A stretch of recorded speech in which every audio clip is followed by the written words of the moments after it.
The air in the slave quarters of Kingsland Plantation, Natchez, Mississippi, was thick with the scent of cheap pine smoke and dread. It was a cold December morning in 1858, and the silence before dawn carried a unique, heavy quality that only those awaiting a forced, violent spectacle understood. Gabriel lay on his thin mattress, his body a map of scars, not from the usual whippings, but from the brutal, covert boxing matches his owner, Arthur Kingsley, forced him into. Gabriel was Kingsley's most valuable and most exploited asset, not because of size or brute strength, but because of a deceptive, almost frail appearance that belied an extraordinary, almost incomprehensible ability to absorb punishment. He was consistently chosen for the combat pits of New Orleans because Kingsley knew his opponents, and the high-rolling bettors would look at the man at 150 pounds and standing just under 6 feet and vastly underestimate him. The odds on Gabriel always soared, and the payouts for a Kingsley victory were astronomical, fueled by racist arrogance and the certainty that this delicate specimen would quickly fold. But Gabriel was not fragile. He was an observer, a quiet savant who had spent the better part of his 27 years studying the physics of violence. He understood angles of impact, muscle elasticity, and the exact moment before a bone would snap. This wasn't training. It was survival, elevated to a grim science. His true power lay not in striking, but in a cold, analytical determination to survive the unsurvivable. "Get up, asset. We leave at sunrise," a voice, slick with stale whiskey and authority, cut through the darkness. It was Thomas, Kingsley's overseer, a man whose sole purpose was to maximize the value and the suffering of Kingsland's 140 enslaved people. Thomas was particularly cruel to Gabriel, perhaps sensing the silent, intellectual contempt the enslaved man held for him. Thomas viewed Gabriel not as a fighter, but as a particularly stubborn piece of equipment that needed recalibration through pain. Gabriel rose, his movement slow and deliberate, designed to conserve every calorie. He moved past the 24 other people in the cabin, none of whom dared to meet his eye. Their avoidance was a shield, a self-preservation mechanism against the risk of association. Gabriel understood. His fate was a public exhibition, and proximity was dangerous. But beneath the fear, he felt their collective gaze, a desperate hope clinging to him like Spanish moss on an ancient oak. They weren't hoping for his victory. They were hoping for a sign that resistance, any form of resistance, was still possible in their world. "The fight is the biggest yet," Thomas spat, kicking a wooden stool aside. "Kingsley's put up 10,000 on this one. You lose and you're not coming back in one piece. Understand?" Gabriel nodded, the motion minimal. He understood the stakes better than Thomas ever could. The money wasn't the issue. The issue was young Isaiah. The event that initiated Gabriel's final, impossible plan had occurred 2 weeks prior. Isaiah was just 16, strong for his age, but still a boy. Kingsley had been furious. A small cotton crop failure had driven him to distraction and an urgent need for cash. He had chosen Isaiah, a field hand, for an impromptu, high-risk fight against a much older, more experienced enslaved man from a neighboring plantation. Isaiah, terrified and knowing the brutality of the fights, had refused, dropping his shovel and simply standing still. Kingsley hadn't ordered a whipping, which was a mercy in itself. Instead, he had walked up to the boy, placed a hand on his shoulder in a parody of paternal care, and said, "You won't fight for me? Fine. You'll fight for someone else." Within 24 hours, Isaiah was gone, sold for a paltry $400 to a notorious rice planter in South Carolina, known for working people to death within 2 years. Gabriel was forced to witness the transaction. He watched Isaiah's mother, Martha, fall to her knees, her body racked with silent sobs that shook the entire community. He saw the final, desperate look in Isaiah's eyes as the boy was chained to the transport wagon. It wasn't fear that registered in Gabriel's analytical mind, but a deep, profound understanding of consequence. Isaiah's refusal hadn't saved him. It had simply accelerated his end. This was the moment of transformation. Gabriel realized that overt resistance failed. Violence led to greater violence. Escape was usually short-lived, but financial ruin, that was the one thing the plantocracy could not recover from. They were masters of physical coercion, but slaves to commerce. Kingsley's life was built on credit, on inflated asset values, on the continuous, profitable exploitation of the enslaved. A blow to his economy, would be a mortal wound to his control. Gabriel had long observed Kingsley's commercial patterns. The man was arrogant, predictable, and driven by greed. He would always bet on Gabriel regardless of the opponent, because he had learned that Gabriel always survived, always won just enough to maintain his value, always drove the odds up with his fragile look. Kingsley's confidence was his greatest vulnerability. In 1858, a healthy enslaved person in the Deep South was valued between $1,200 and $1,800, equivalent to $45,000, $68,000 in today's currency. This human capital was the bedrock of the American economy. Cotton, king cotton, accounted for over 50% of U.S. exports, and the non-remunerated labor of nearly 4 million people underpinned the wealth of the entire nation. The total value of the enslaved population exceeded the combined value of all factories, railroads, and banks in the North. This massive concentration of wealth made plantation owners like Kingsley feel untouchable. They operated in a system where their financial risk was minimal, as their assets were always renewable, whether through reproduction or market purchase. Gabriel's plan, therefore, had to attack not his body, but the very financial confidence that sustained his power. He wasn't planning a physical act of defiance. He was plotting a financial catastrophe disguised as a death. Gabriel had a hidden ability that had been overlooked by every physician and overseer who had ever examined him. As a child, he'd suffered a rare condition that left his ribs and sternum unusually flexible, almost cartilage-like in their resilience. He could absorb a direct, powerful blow to the chest that would kill any normal man, and instead of fracturing and puncturing organs, the force would dissipate across the flexible structure, leaving him winded and bruised, but alive. He knew how to subtly angle his body to maximize this effect.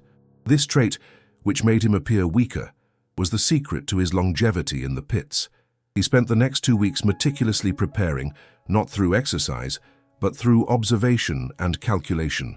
He needed the perfect opponent, one who was powerful, predictable, and whose signature move was a massive concussive strike. He needed the stakes to be impossibly high, the kind of sum that would cripple Kingsley even if he won the next 3 fights. He deliberately started losing minor contests, making excuses about a phantom shoulder injury. This was his first strategic act of resistance. He allowed the kitchen maid, Eliza, to overhear him complaining about the ache in his shoulder, knowing she would report it to Thomas. The news fed Kingsley's arrogant confidence. "He's getting frail," Kingsley had scoffed to Thomas, unaware that Gabriel was meticulously setting the stage for a $300,000 loss. The chosen opponent was a man known only as the Mountain, a hulking figure from a Louisiana plantation whose fighting style was entirely reliant on a single brutal haymaker to the chest, a knockout punch that had killed 3 men and permanently disabled 5 others. Kingsley was thrilled. The odds on Gabriel immediately jumped to 10-1 against. Gabriel's plan was simple and suicidal. Take the punch, but use his unique anatomy to survive long enough for the fight to be officially ruled over due to injury, allowing the bets to be collected by Kingsley's opponents. Then he would use a secret knowledge, known only to himself, to fully succumb to the injury hours later, ensuring Kingsley would be financially ruined by the loss of his most valuable asset and the staggering payout of the high-risk wagers. He had to make his death seem like a delayed, catastrophic consequence of the fight, not a simple casualty. Gabriel used his limited interactions with the community to establish his final will, the plan itself. He spoke only to Jeremiah, the 60-year-old wagon driver who had been traveling to New Orleans for decades and had subtle, undetectable contacts within the city's small, free black community and the Underground Railroad network. December 24th, the fight, Gabriel whispered one night while pretending to help Jeremiah stack firewood. "The money will change hands by 10 p.m., $300,000 loss for the master. When the chaos starts, tell the contact, the one who wears the red scarf near the dock, that the money is enough. 47 lives. Tonight." Jeremiah understood the code instantly. The 47 lives referred to the 47 enslaved people Kingsley was preparing to sell in January to cover previous debts. Gabriel wasn't just planning an exit. He was orchestrating the largest, most expensive slave rebellion the area had ever seen. One waged not with weapons, but with commercial debt. Arthur Kingsley sat in the study of his grand, if slightly decaying, mansion, sipping fine brandy and reviewing the financial ledgers. He was a man consumed by the illusion of control. He had inherited Kingsland and its debt, and his only path to solvency was through high-risk gambling on his assets. Gabriel was his ace. 10,000 on the line, Thomas. I hope you've kept that scrawny bastard ready. Thomas shifted nervously. He's ready, master. Complaining about his arm, but he's always been soft. Still, he'll take the punch. He always does. I saw the Mountains' last match. It'll be a quick win for us on the payout. Kingsley laughed, a dry, brittle sound. Exactly. They see the size difference and they bet the farm. Fools, they don't understand Gabriel. He's like a cheap china doll. Looks ready to shatter, but the interior is packed with sawdust he just won't break. The tension is in the waiting, the drama, and the payoff is everything. Kingsley ran his finger down the ledger column marked Assets. The names were listed alongside dollar values. Dehumanized but financially vital. He needed this win. He had borrowed heavily from a ruthless New Orleans speculator named Lucius Finch to fund this bet. He owed Finch $150,000, and the only collateral Finch truly respected was the entire Kingsland property and its enslaved people.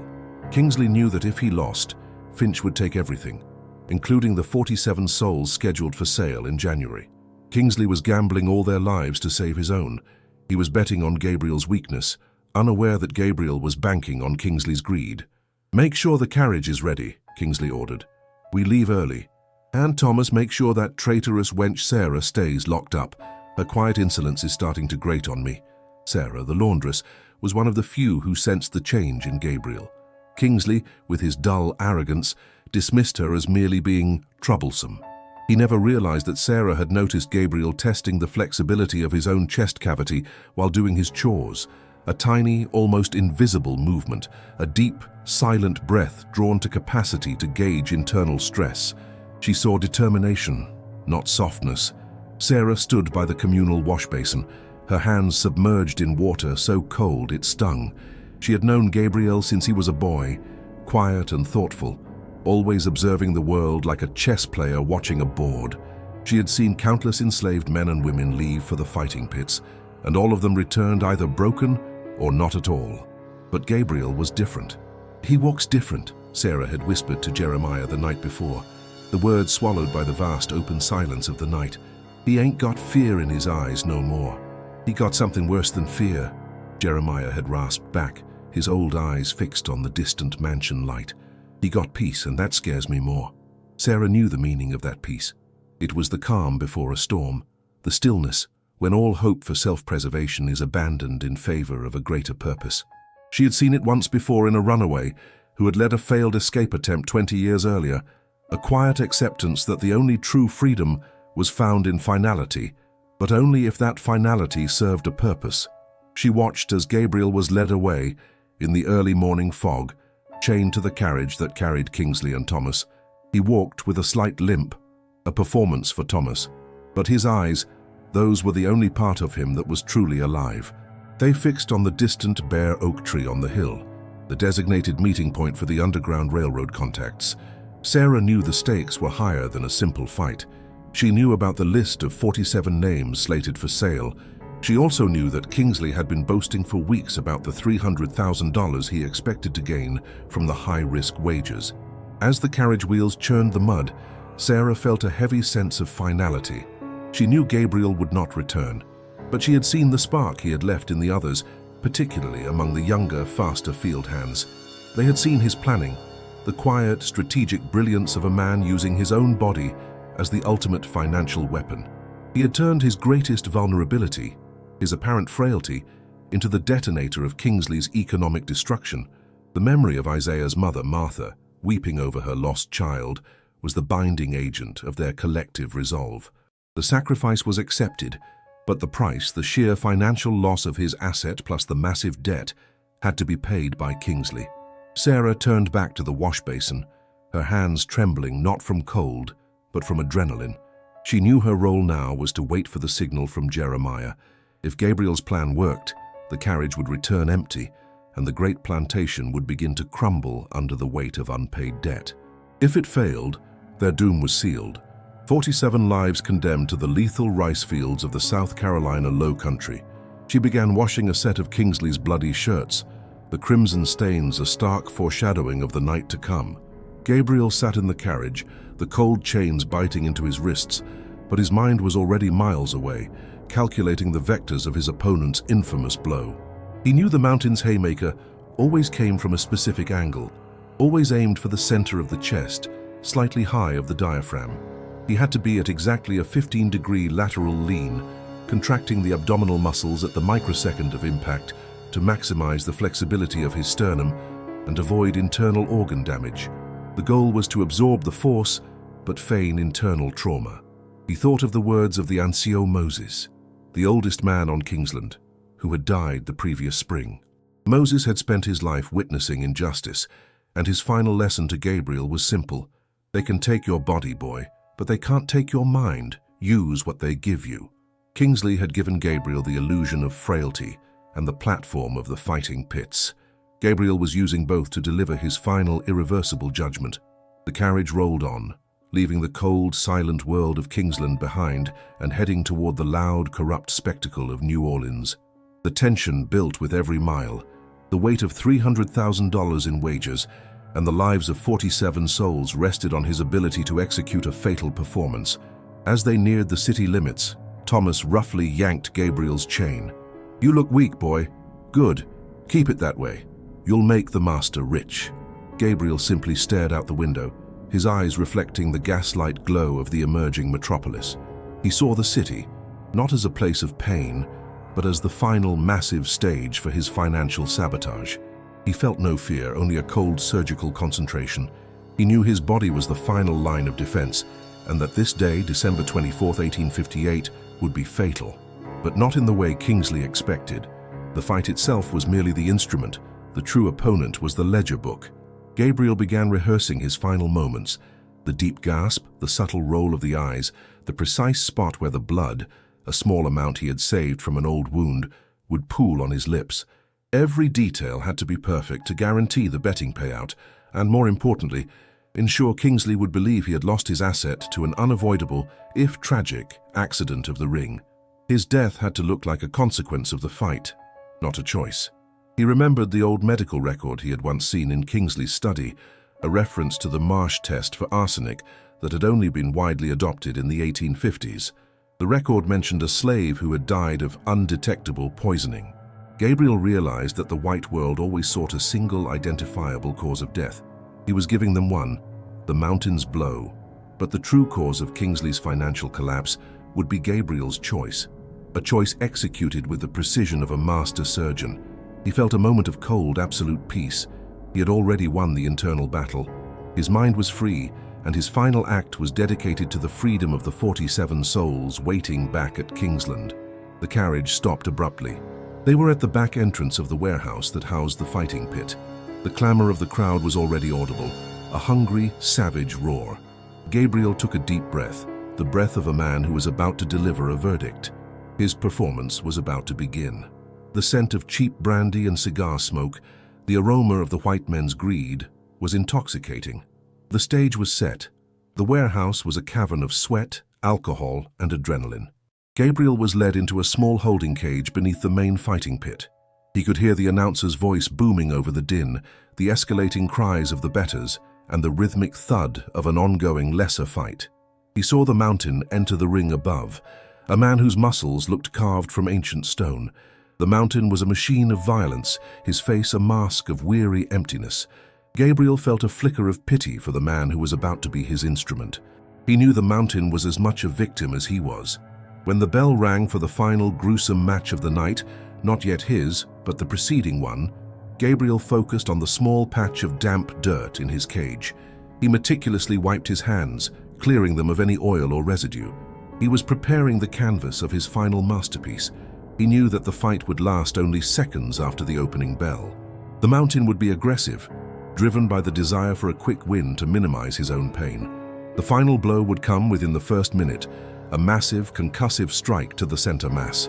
Gabriel pulled a small, tightly wound piece of parchment from the inner lining of his trousers, a secret note he had kept hidden for 2 weeks. It wasn't a message, but a diagram. A single, perfect circle drawn with charcoal over a sketch of the human sternum, the exact point of impact. the key to the plan. He quickly tore the parchment into tiny pieces and swallowed it with a gulp of water offered by a nervous-looking young servant, eliminating the last piece of evidence. The door to his cage clanged open. Thomas stood there, a vicious grin splitting his face. "Show time, asset. Go make the master rich." Gabriel did not respond. He walked out of the cage and into the blinding light of the pit. The crowd roared, a mix of contempt for his size and excitement at the long odds. The air was electric with the promise of easy money and brutal spectacle.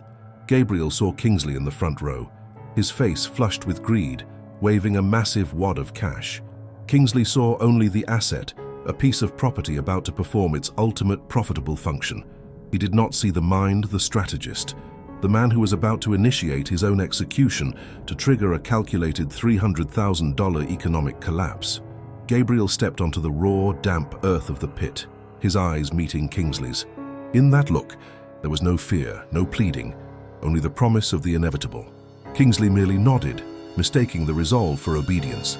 Gabriel turned towards the mountain, who lumbered toward him, a shadow of overwhelming force. The bell was about to ring, signifying the beginning of the end. Gabriel took his defensive stance, his heart beating a slow, steady rhythm, not of a fighter, but of a clock counting down to financial detonation. The odds were 10-1 against him, a mathematical certainty of defeat that would turn into a financial catastrophe for his owner. The bell clanged, a sharp, ugly sound that cut through the roar of the crowd. The warehouse air, already thick with sweat and cigar smoke, vibrated with a new savage energy. Gabriel stood in the center of the pit, the gaslights casting long, distorted shadows that made him look even slighter, even more fragile. Across from him, the mountain pounded his own chest, a low growl rumbling from deep within him. He was a monument of scarred muscle, a man whose entire existence had been reduced to the singular purpose of brute force. Gabriel's mind was not in the pit. It was 1,000 miles away in a cold, clear space of pure calculation. He was aware of the noise, the insults hurled at him, the stench of unwashed bodies and spilled liquor. He was aware of Arthur Kingsley in the front row, his face flushed with the brandy and the anticipation of a quick, profitable spectacle. But these were just data points, environmental factors to be processed and discarded. His focus was on the angle of the mountain's left shoulder, the way the man shifted his weight just before unleashing his signature, devastating right hook. The mountain charged. It was not a feint, not a test. It was a pure, artless explosion of mass. Gabriel did not retreat. He flowed. He moved not like a fighter but like water, shifting his center of gravity, letting the massive arm swing past him with barely an inch to spare. The force of the missed punch spun the mountain slightly, and a ripple of laughter went through the crowd. Gabriel hadn't struck back. He simply stood, breathing evenly. "What's this, Kingsley?" roared a man near the front. "Did you bring us a dancer?" Kingsley's face purpled. "Kill him, Gabriel. Stop this foolishness and fight." Gabriel heard the command, but it was irrelevant. The plan required precision. It required the illusion of a fight, a performance that would satisfy the crowd's bloodlust and, more importantly, lull the mountain into the exact pattern of attack Gabriel needed. He let the larger man corner him, taking a glancing blow to the ribs that sounded worse than it was. He grunted, stumbled back, and made a show of clutching his side, his face a mask of pain. The crowd loved it. The odds, already skewed, felt even more certain. The money continued to pile up on the mountain's side. He spent the next 3 minutes in this deadly ballet. He was a ghost, a flicker, always one step away from annihilation. He allowed the mountain to hit him twice more, once on the arm, numbing it to the shoulder, and once across the back, a blow that sent him sprawling to the dirt. Each time he rose slowly, painfully, his chest heaving. He was feeding the narrative. He was the fragile asset, the china doll about to shatter. Arthur Kingsley was on his feet, his fists clenched. The fight was dragging. This wasn't the quick, dramatic spectacle he had promised. He was losing face, and the speculator, Lucius Finch, was watching him. Finch sat 2 rows back, a man composed of sharp angles and cold detachment. He hadn't made a sound, but his eyes, pale and reptilian, never left Kingsley. Finch was the man who had loaned Kingsley the $150,000, the man who held the note on Kingsland itself. This bet wasn't just for profit, it was for survival. Kingsley needed this win to push Finch back, to regain control. "End this, you worthless coward," Kingsley shrieked, his voice cracking with fury and a sudden, unwelcome tremor of fear. "Take him." That was the cue Gabriel had been waiting for. The mountain, enraged by the smaller man's evasion and spurred on by the crowd, let out a definitive roar. He was done playing. Gabriel saw the telltale dip of the left shoulder, the planting of the right foot. The man was committing everything. This was the haymaker, the killing blow. Gabriel stumbled, a deliberate, perfectly timed mistake. He lurched forward, as if his ankle had twisted, bringing his body directly into the path of the oncoming strike. He had 1 microsecond to prepare. He exhaled, emptying his lungs, and angled his torso 15 degrees to the left, aligning the impact point directly with the center of his uniquely flexible sternum.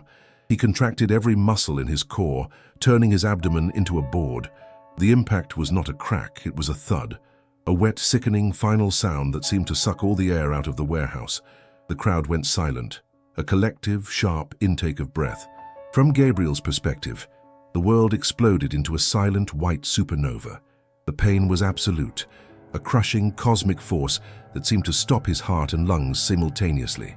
His ribs, those flexible, resilient bones, bent to their absolute limit, absorbing a shock that would have shattered a normal man's chest cavity into splinters.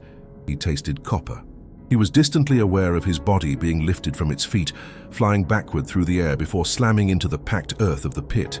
He executed the final, rehearsed performance. His eyes went wide, not with fear, but with a vacant, unfocused shock. A deep, wet gasp rattled in his throat. He brought his hand to his mouth, a gesture of pure instinct, and then let it fall open, revealing the small, dark pool of blood he had secreted there, blood saved from a cut 2 days prior. He did not bleed from the impact. He produced the blood. It was the final, perfect illusion. He landed on his back. His eyes remained open, staring, unseeing, at the smoke-stained rafters above. He did not move. Silence. The mountain stood over him, breathing hard, his chest heaving, his face a mask of confusion. He had expected resistance, a scream, a broken body. He had not expected this sudden, absolute stillness. The referee, a portly man with a sweat-stained shirt, rushed in. He grabbed Gabriel's arm and lifted it. It dropped to the dirt, a dead weight. He did it again. It dropped. "It's over," the referee yelled, turning to the crowd. "The fight is—" "Wait!" a voice cut through. A thin, reedy man in a doctor's coat pushed his way into the ring, the one kept on retainer for just such occasions. He knelt beside Gabriel, his hands surprisingly deft. He felt for a pulse in the neck. He put his ear to Gabriel's chest, listening. The entire warehouse held its breath. The doctor's face went pale. He looked up, his eyes wide with genuine shock. "He's dead," the doctor whispered. Then louder to the referee, "My God, he's dead. The man is dead." A new silence descended, colder and more profound than the first. Then, chaos. "Dead?" Arthur Kingsley's voice was a high, thin screech. He scrambled into the pit, his fine boots sinking into the blood-soaked dirt. "He can't be dead. He's playing. Get up, Asset. Get up." He kicked Gabriel's leg. The body didn't move. The crowd erupted. This was not a knockout. This was a death. And death had complicated terrible financial consequences. "All bets are void," someone shouted. "The fighter died." "No!" another roared back. "The ref called it. The fight was over. Pay up." Lucius Finch stood up. He did not shout. His voice, cold and precise, sliced through the pandemonium. "The bet, Mr. Kingsley, was on a win," he said, stepping calmly over the ropes. "You wagered 10,000 at 10-to-1 odds that your man would win. He did not win, he is dead. And under the terms of our agreement, a dead asset is a forfeited asset." "No!" Kingsley screamed, his eyes wild. "The referee called it. He won. I mean, he lost. But the fight was over. Thomas, get the money." Thomas, the overseer, lunged for the stakeholders' table, where tens of thousands of dollars were piled. He was met by the fist of a furious Louisiana planter who had just lost a fortune. The pit dissolved into a riot. Men were screaming, punching, grabbing at the loose piles of cash. The gas lights were knocked over, and for a moment the room was plunged into near darkness, lit only by the chaos. "You've lost, Arthur," Finch said, his voice calm amidst the storm. He placed a hand on Kingsley's shoulder. "You lost the fight. You lost your $10,000 stake. You lost your $150,000 loan, and you lost your $300,000 bet. You are, in fact, ruined." Kingsley simply stared at the body of his asset. He wasn't seeing a man. He was seeing his ledgers, his mansion, his reputation, all burning to the ground. He sank to his knees, his hands tearing at his hair, a thin wail of pure financial despair escaping his lips. Miles away, at the foggy docks of the New Orleans waterfront, Jeremiah, the old wagon driver, sat on a wooden crate, his hands trembling. He had been checking his worn pocket watch every 5 minutes. 9:58 p.m. It was almost time. He was just an old man waiting for a wagon part, should anyone ask. Beside him, a younger man, his face hidden by the shadow of a wide-brimmed hat, leaned against a bale of cotton, a red scarf tied loosely around his neck. Suddenly, the doors of a warehouse 2 streets over burst open. A flood of enraged, screaming men poured into the cobblestone street, their faces contorted with fury. "He's dead. The fragile one is dead," one man yelled. "Kingsley is ruined," another bellowed, clutching a torn bag of money. This was the signal, the chaos. Jeremiah didn't flinch. He simply stood up, his joints creaking, and looked at the man with the red scarf. The man nodded once, then turned and lit a small, shielded lantern. He clicked the shutter open and closed twice. A faint green light flashed, invisible to anyone not looking for it. On a low hill miles away overlooking the dark, silent fields of Kingsland, a young runner saw it, a tiny green star flashing twice from the direction of the river. He didn't wait. He turned and sprinted back toward the slave quarters, his feet silent on the damp earth. He reached the cabin where Sarah, Martha, and the others were gathered. They were not praying. They were waiting.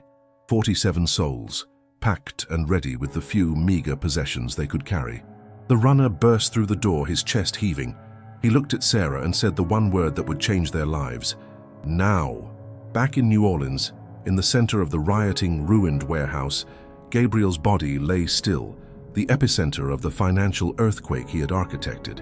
His eyes, open and vacant, stared at the ceiling. His sacrifice was complete. His death was the key that had just unlocked 47 lives. The true cost of his frailty was only just beginning to be calculated. The plan was in motion.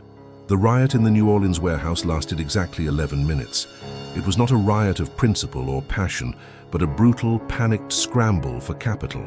Men who had arrived in fine coats and silk vests now clawed at each other in the dirt, their faces streaked with blood and mud, fighting over scattered banknotes and overturned bags of coin. The air was thick with curses, the sound of splintering wood, and the high-pitched wail of Arthur Kingsley, who was still on his knees, staring at the body of his asset. Gabriel's corpse was the still, silent center of the hurricane.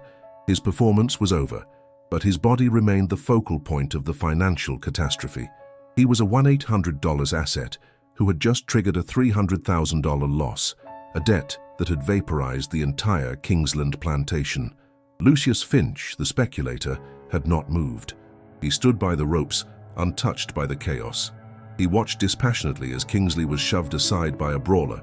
Finch was a new kind of power in the South, a man who understood that cotton and land were just collateral. The real power was in the ledger, in the cold, hard math of debt. Kingsley, a man of the old aristocracy, had never understood that. He thought his power came from his name, his land, his property. He was wrong, and now he was paying the price for his miscalculation. The city watch finally burst through the doors, their heavy boots and iron-tipped staves adding a new layer of percussion to the chaos. They were not there to restore justice, but to restore order, which in 1858, New Orleans meant protecting the flow of commerce. "Silence!" the captain bellowed, his voice accustomed to cutting through dockside brawls. "The man who throws the next punch will spend Christmas in the parish jail." The fighting subsided into a low, angry growl. The bettors, one by one, realized their money was gone, absorbed into the dirt or into the pockets of the quickest. The captain strode to the center of the ring, his gaze falling on Kingsley, then on the body, then on Lucius Finch. "Mr. Finch," the captain said, his tone instantly respectful. "A bad night for your associate, it seems." "A fatal one, Captain," Finch replied, his voice a cold, smooth stone. "Mr. Kingsley made a wager he could not cover. His asset unfortunately expired during the settlement. The doctor, who had been cowering by the ropes, hurried over. It was the blow, Captain. I saw it, the big one. He gestured to the mountain, who was being held by 2 guards, his face a mask of dull confusion. Hit him in the chest, his heart must have burst. I've seen it half a dozen times. A terrible, terrible loss of property. The captain nodded, satisfied. This was a narrative he understood, a business transaction gone wrong. And the riot? Mr. Kingsley's creditors became insistent, Finch said, smoothing a wrinkle from his vest. I believe he is insolvent. His debt to me, secured by his plantation, is now due in full. I am here to collect. Kingsley looked up, his face a grotesque mask of snot, tears, and dirt. No, it's not. I have 47, I can sell. I have 47 more. Finch's eyes narrowed. Had, Arthur. You had 47. They, along with the land, the house, and the cotton gin, are now my collateral. As Kingsley began to sob again, a desperate animal sound, the captain turned away in disgust. He nudged Gabriel's body with his boot. This one's the cause of it all, eh? A fragile piece of work. He turned to his men. Get this thing to the coroner and take Mr. Kingsley to the debtor's holding. Mr. Finch, the magistrate will expect your claim in the morning. Of course, Captain, Finch said. He pulled a silver case from his pocket, extracted a cigar and calmly lit it, the sulfur of the match flaring in the dim, chaotic light. As Kingsley was hauled to his feet, his hands bound behind him, he looked like a grotesque parody of the very people he had enslaved. He was led out of the warehouse, a ruined man, his dynasty ending not with a bang, but with the scribble of a debt collector's pen. While the financial world of Arthur Kingsley imploded in New Orleans, a different kind of transformation was happening 120 miles north, in the cold, dark woods bordering Kingsland. The runner's single word, now, had galvanized the slave quarters into silent, terrifying motion. This was not a panicked flight. It was a pre-planned strategic evacuation, orchestrated by Gabriel's mind and executed by the community he had sacrificed himself to save. Sarah, the laundress, and Jeremiah, who had driven the supply wagon, were the operations generals. They had wasted no time. Jeremiah had used his supply run to New Orleans to confirm the route, hiding caches of dried food and marking the trail with subtle signs only they would recognize. No bundles, Sarah whispered, her voice sharp and low, cutting through the fear in the cabin. What you can't wear, you leave. We move fast, or we don't move at all. Martha, you take the children. Keep them silent, or we all perish. Martha, Isaiah's mother, nodded, her face carved from granite. The grief that had hollowed her out for weeks was gone, replaced by a cold, protective fury. She held the hands of 2 small children, not her own, and tied a rag dipped in whiskey-laced water for the baby strapped to her back. It was a terrible, necessary mercy, a way to ensure a single cry wouldn't condemn them all. They moved in a single file line, 47 shadows detaching themselves from the plantation that had been their prison. They did not use the roads. They moved through the cypress swamp, their feet sinking into the icy mud. The darkness was absolute, broken only by the faint glow of a half-moon shrouded in winter fog. The air was filled with the sounds of the night, the hoot of an owl, the splash of a fish, the constant maddening whine of mosquitoes, even in the cold. Every sound was a potential death knell. After an hour of grueling, silent movement, a young man at the back of the line stumbled, his foot catching on a submerged cypress root. He fell with a heavy splash. The entire line froze. 47 hearts stopped at once. They stood in the knee-deep frigid water, not breathing, listening. From the distance, faint but clear, came the sound they dreaded most, the baying of hounds. A woman stifled a sob. They know. Oh Lord, they know. He sent them after all. Quiet, Jeremiah hissed. He put his ear to the ground, then sniffed the air. Those ain't Kingsley's dogs. That's from the Tanner plantation 2 miles east. They're running a fox, not us. Kingsley is in New Orleans. Thomas is drunk. They don't even know we're gone. Not yet. He was right. The sound faded to the east. The panic subsided, replaced by the grim, cold reality of the journey. This was the terrifying new world of the Fugitive Slave Act of 1850. To escape was not just about crossing a line. It was about evading a legal and economic system designed to hunt them down. The act had deputized the entire nation, north and south. It empowered federal marshals to capture runaways anywhere, and it imposed massive fines, $1,000 per person, a fortune, on anyone, even white abolitionists, who aided an escape. It meant there was no safe harbor, no free state that was truly free. Gabriel's plan hadn't just been to get them off the plantation, it had been to fund the complex, expensive, and illegal network that could get them to Canada. The $300,000 Kingsley had lost was not just a symbol, it was the price of their freedom, money that would now flow into the Underground Railroad, paying for guides, safe houses, and forged papers. They pushed on. The swamp gave way to dense pine forest. They were moving toward the river, not the Mississippi, which was a heavily patrolled highway of commerce, but a smaller, faster tributary, the Pearl River, which would take them northeast. Sarah took the lead. She navigated by the stars, by the feel of the moss on the north side of the trees, by a sixth sense born of desperation. She thought of Gabriel. She pictured him in the pit, standing against that giant. She had misunderstood him. She had seen his peace and thought it was surrender. Now she knew the truth. It was not peace, it was focus. It was the calm of a surgeon about to make the first cut. "He didn't just die for us," she whispered to Martha as they helped each other over a fallen log. "He fought for us. He used the one thing the master never thought to look for, his mind." Martha nodded, her eyes on the dark woods ahead. "He paid for us. Now we have to prove we're worth the price." Back in New Orleans, Gabriel's body was dumped on a cold stone slab in the city morgue, a windowless basement room that smelled of formaldehyde and decay. The coroner, a bored man paid by the city, briefly inspected the corpse. "Cause of death," he muttered to his clerk. "Internal hemorrhaging. Massive blunt force trauma to the sternum. Another one for the pit." He tagged the body. "Gabriel, property of A. Kingsley, insolvent." He was no longer a person, or even an asset. He was just a piece of evidence in a financial case, a line item in a bankruptcy report. His value in the eyes of the law was now precisely zero. But on a dark riverbank, miles from the city, his value was being calculated in a different currency. The 47 survivors, their clothes torn, their bodies shaking from cold and exhaustion, finally reached the rendezvous point. It was a small, hidden cove, shielded by heavy willow branches. They waited, their breath pluming in the frigid air. The silence was heavier now, filled with the anticipation of the next critical step. Had the plan worked? Was this all for nothing? A low whistle, the call of a nightjar, cut through the silence. Jeremiah whistled back, the same three-note pattern. From the darkness of the river, a long, flat-bottomed pole boat emerged, a phantom on the water. At its helm stood a tall man, his face hidden in shadow. As he poled the boat to the bank, the faint moonlight caught the one detail they had been told to look for, a dark red scarf tied around his neck. He was the contact, the man from the Underground Railroad, the first link in the long chain to freedom, funded by the very money Kingsley had intended to win. "We were told to expect 47, the man with the red scarf said, his voice a low, steady rumble.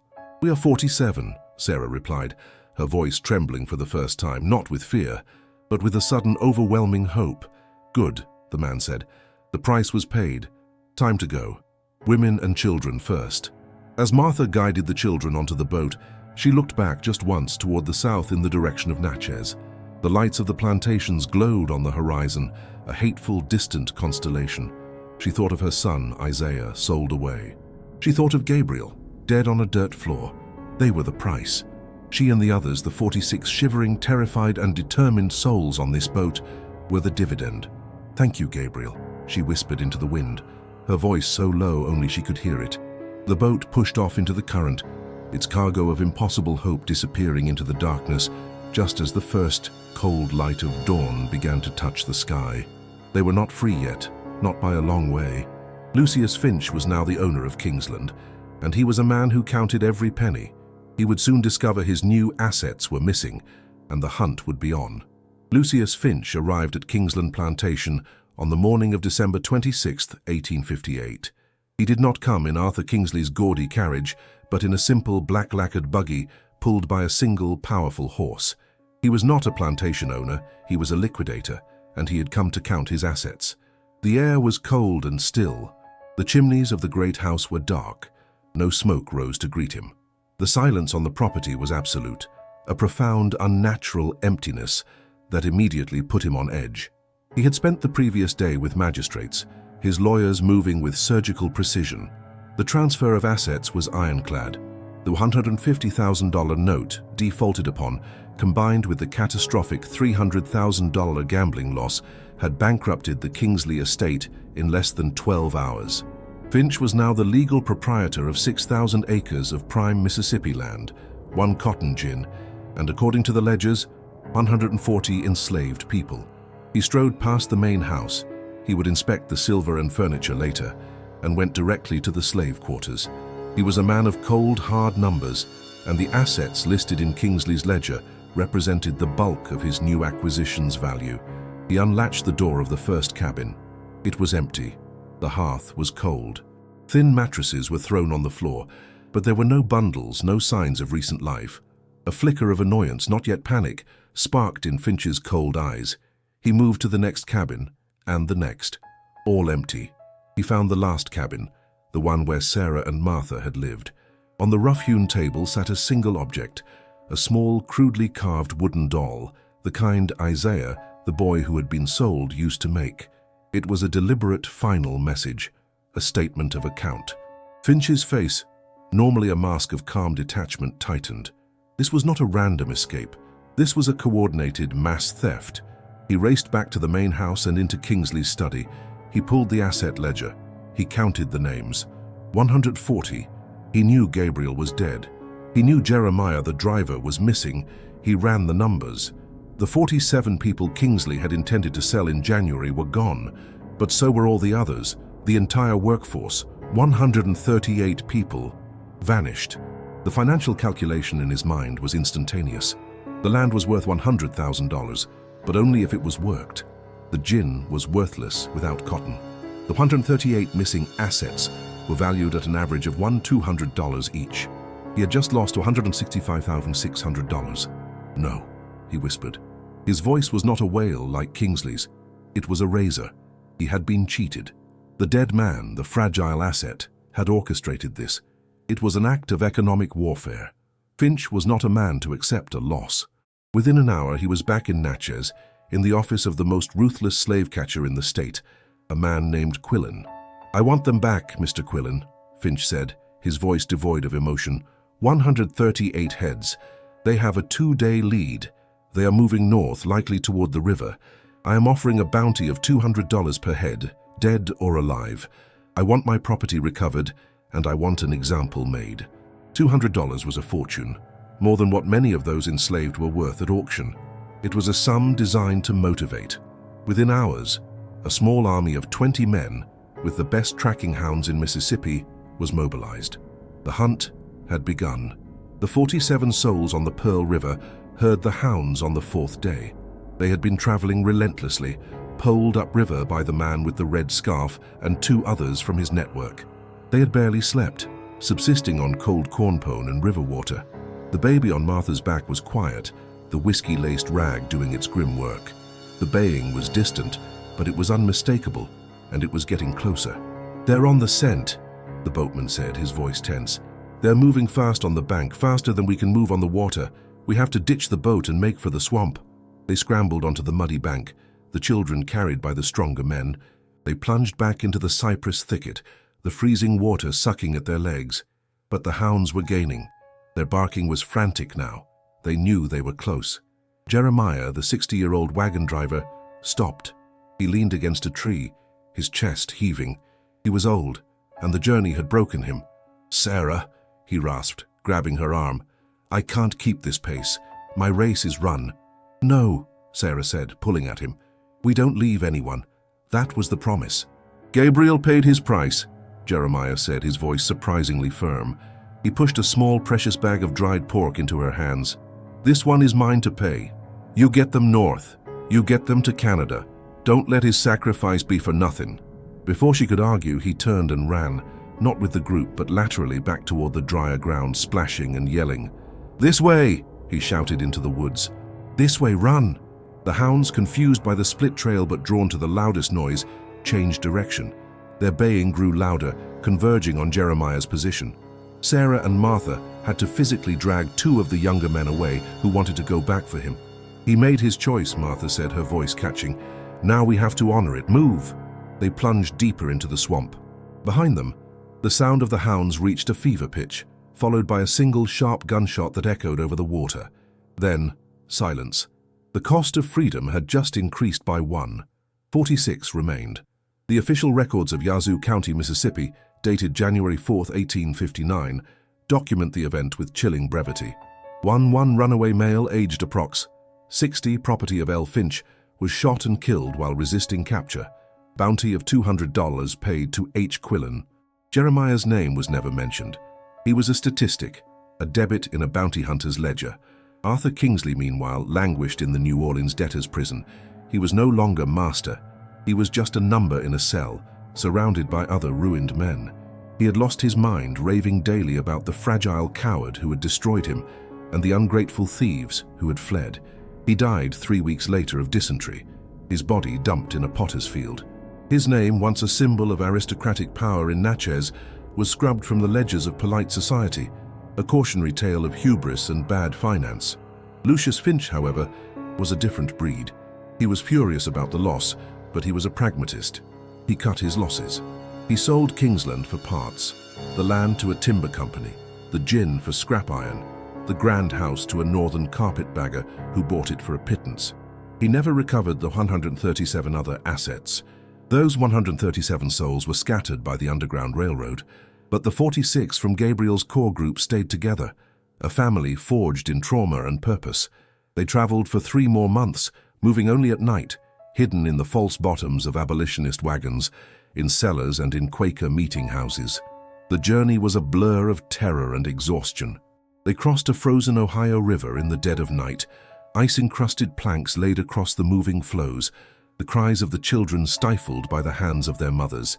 They were hunted, but the $300,000 Gabriel had liberated from the New Orleans speculators was now their shield. It paid for fresh guides, for forged papers, for bribes to ferry captains. It was the largest single financial contribution to the network that year, spoken of in hushed, awed tones as the Natchez Fund. In April 1859, on a cold, clear morning, the 46 survivors stood on a dock in Sandusky, Ohio, looking across the water at the Canadian shore. "That's it," their guide, a stern Quaker woman, said.